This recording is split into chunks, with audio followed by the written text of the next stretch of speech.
ఉద్యోగుల సమస్యల పరిష్కారం కోసం కట్టుబడి ఉన్నామన్నారు డిప్యూటీ సీఎం భట్టి విక్రమార్క. అసెంబ్లీలో మాట్లాడిన భట్టి వేతన సవరణ సంఘాన్ని ఏర్పాటు చేశామని నివేదిక రావాల్సి ఉందన్నారు.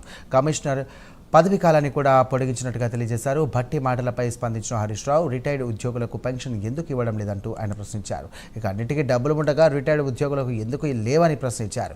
ఉద్యోగులకు పీఆర్సీ ఎప్పుడు ఇస్తారో చెప్పాలంటూ కూడా ఆయన డిమాండ్ చేశారు. ప్రశ్నకు ప్రభుత్వ వేతన సవరణ సంఘాన్ని ఏర్పాటు చేసింది, దాని నివేదిక రావాల్సి ఉంది. రెండవ ప్రశ్నకి లేదండి, 30/9/2025 తేదీ గల ప్రధాన పరిపాలన స్పెషల్ ఏ శాఖ జిఓఆర్టీ నెంబర్ 1364 ద్వారా కమిషన్ పదవీ కాలాన్ని 31/3/2026 వరకు పొడిగించడమైంది. వేతన సవరణ సంఘం నివేదికను సమర్పించిన తర్వాత కొత్త వేతన స్కేళ్లు అమలు కోసం ప్రభుత్వం ఒక నిర్ణయం తీసుకుంటుంది.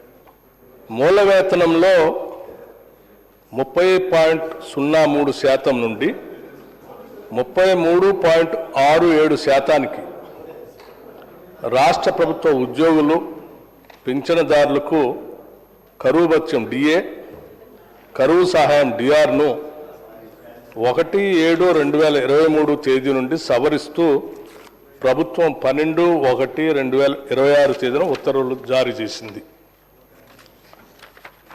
అధ్యక్ష, ఈ ప్రశ్నకి కరువు భత్యం సవరణ ఫలితంగా బకాయిలను నిర్దిష్ట పద్ధతిని అనుసరించి వాయిదాలలో చెల్లించడం, క్రెడిట్ చేయడం జరుగుతుంది. రిటైర్డ్ ఉద్యోగుల వెతలు అంతా ఇంత కాదు అధ్యక్ష.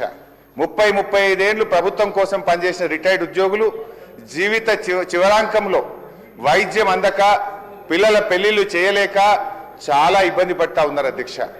దయచేసి ఆ రిటైర్డ్ ఉద్యోగులు ఎంతమంది రిటైర్ అయ్యారు, వాళ్ళకి చెల్లించాల్సింది ఎంత, ఇప్పటి వరకు ప్రభుత్వం ఎంత చెల్లించింది, ఎప్పట్లోగా వారికి రావాల్సిన బకాయిలు పూర్తిగా చెల్లిస్తారో మరి దయచేసి మంత్రి గారు సూటిగా సమాధానం చెప్పాలి.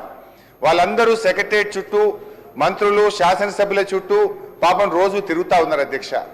రిటైర్ అయిన తర్వాత ప్రశాంతంగా జీవితాన్ని గడపాల్సినటువంటి రిటైర్డ్ ఉద్యోగులు ఇలా రోడ్ల మీద కూర్చొని ధర్నాలు చేయాల్సినటువంటి పరిస్థితి ఏర్పడతా ఉంది అధ్యక్ష. సో దయచేసి నేను ప్రభుత్వాన్ని కోరేది ఒక్కటే అధ్యక్ష, మీరు రిటైర్డ్ ఉద్యోగులకు డబ్బులు ఇవ్వడానికి నిధులు లేకనా లేక మనసు లేకనా నాకైతే అర్థమైతలేదు అధ్యక్ష. ఫ్యూచర్ సిటీకి 1,00,000 కోట్లు ఉన్నాయంటారు, మూసీకి 1,00,000 కోట్లు ఉన్నాయంటారు, అందాల పోటీలకు డబ్బులు ఉన్నాయంటారు, ఫుట్బాల్ షోకులకు డబ్బులు ఉన్నాయంటారు. వాటన్నిటికీ డబ్బులు 3వ క్యాంప్ ఆఫీస్ మీరు కట్టుకుంటారు, ముఖ్యమంత్రి గారు 100 కోట్లతో క్యాంప్ ఆఫీస్ కట్టారు. సరే, మీరు కట్టుకోండి, మాకు అభ్యంతరం లేదు.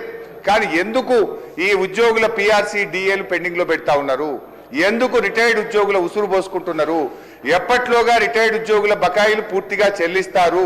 ఇప్పటి వరకు ఎంత చెల్లించారు, ఎప్పట్లోగా పూర్తి చేస్తారో మంత్రి గారు